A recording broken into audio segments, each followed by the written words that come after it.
If you like these videos, please check out my full course at www.lsat.totaltestprep.net with tons of clearly explained actual LSAT questions written by someone who's mastered test and helped others master it, and an evaluation period where you only pay if you want to continue. Okay, so this is our first video in our introductory videos to the LSAT. So here we're going to talk about what exactly is the LSAT, why it's important, what the LSAT does, or rather what does it test, and what is the structure of the test. So what exactly is the LSAT? The LSAT is the law school admissions test. It's the entrance exam for law schools, and it's given several times a year. And in 2019-2020, it was given 9 times, or it will be given 9 times. It's January, February, March, April, June, July, and September, October, and November. And this is a change from previous administrations in 2018 and prior, where it was only given 4 times a year. Okay, so now it will be given in multiple locations throughout the country. There's different testing centers all throughout the country. Now, why is it important? Well, it's required for all ABA law schools, and all US law schools are ABA law schools. You won't be able to get into any of them unless you take the LSAT, and so those are all of the law schools that you do want to go to. So it's definitely a requirement. Likewise, it factors very heavily in the school's admission decision. The schools basically look at only two things. They look at your GPA and they look at your LSAT score. I mean, they will also look at all the rest of the stuff, the writing sample and then the letters of recommendation, all that, but the overwhelming, what is of overwhelming importance for them, 90% let's say, are those two things, the GPA and your LSAT. And as I said, the letters of recommendation, the essays, and all of that are much less important than the GPA and the LSAT score. So not only do they look at those two things most importantly, they tend to look at them about evenly. So some schools will give a bit more weight to the GPA and some to the LSAT, but they're more or less equally important. So essentially, it's an important requirement of law school applications. Now, what does this test? Well, basically it tests the skills that you'll need in law school and in law practice. According to the LSAC, which is the company that owns and runs the test, the LSAT is designed to measure skills that are considered essential for success in law school.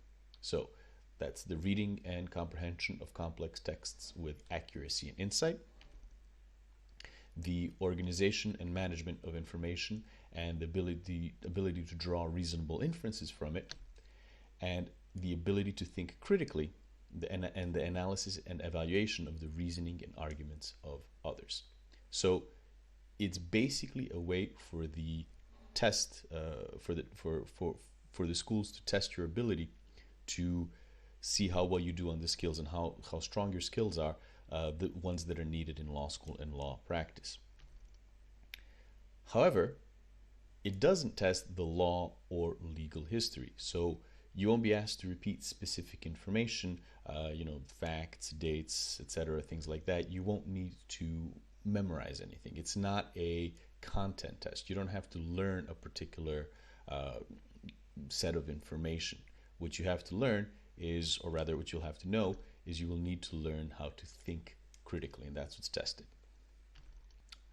So, what's the structure test, or what can you expect to find on the test? You're going to have 6 35-minute sections. 5 of them are going to be multiple choice question sections, and 1 is going to be a writing section. The multiple choice question sections come in 3 different types, and those types can be in any order, so there won't be a set order to those types, but there's 3 different types. You're also going to have between 22 and 28 questions for each of those multiple choice sections, for a total of 125 to 128 questions, and that varies from test to test, sometimes more, sometimes less, meaning sometimes 125, sometimes 128. And there won't be any break between the sections until after the third section, where you do get a 15-minute break. In addition to that, you can't skip ahead. You can't, if you're done with a particular section, you can't go forward and start another one. You can't go back. So if you're done, you can't go back to one that you haven't finished. You have to stick to the section that you're working on. So that's the basic structure of the test. Now, of those 6 sections, only 4 of them are actually going to be scored. So you're actually going to be scored for a total of 100 to 101 questions. Now, there's an experimental section, and what it does is it tests questions for future tests. So of those 6 sections, 4 are scored, and 1 is an experimental one where you're doing questions that are going to show up on future tests. But you won't know which one is the experimental section. They won't advertise that, and it could come at any point in the test. The thing is also that it could be any of the multiple choice section types. So of the 5 that are multiple choice, 1 is experimental, 4 are actually scored. The writing section is an unscored writing section, and you'll be asked to write an essay that is an argument in favor or against something.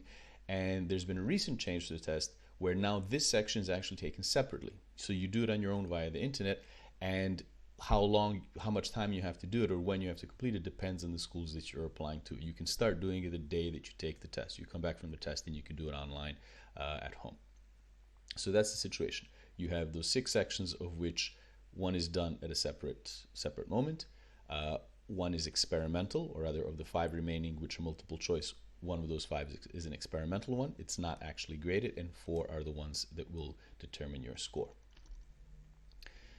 Speaking of which, the raw score is the number of questions that you got right. So out of those, around 100 questions. And then the scaled score, the scaled score converts your raw score to a range from 120 to 180. So depending on how many questions you get right, then that transforms into that score that we're all familiar with, from 120 to 180.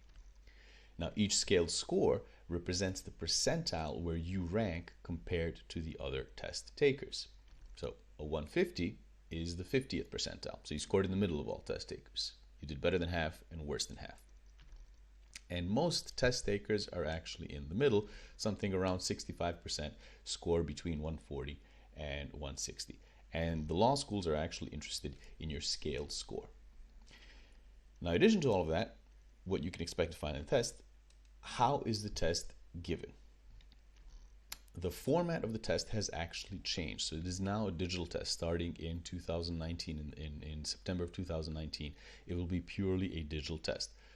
Whereas before it was pencil and paper, now it's going to be done digitally. So the content and the structure of the test has remained exactly the same. So it's still going to be the same 5 sections, 5 multiple choice sections, experimental sections. Still have the number of questions. You'll still be dealing with the same type of questions and information, but it's going to be presented differently. It's going to be digital. And what that means is that instead of paper and pencil, you'll complete the test on a tablet that's provided at the testing center. And the answers, the answers are selected on the tablet screen instead of on a piece of paper, instead of on an answer sheet that you bubble in. And likewise, the tablet offers features such as a timer with a 5-minute warning. There's highlighting of specific information, and there's flagging to keep track of questions that you may want to revisit in a particular section once you're done with it, and if you still have time in that section. Okay, so this is the fundamental information with respect to the structure of the test and what you'll fundamentally expect to find on it. In the remaining videos, we're going to deal with additional fundamental information with respect to the test.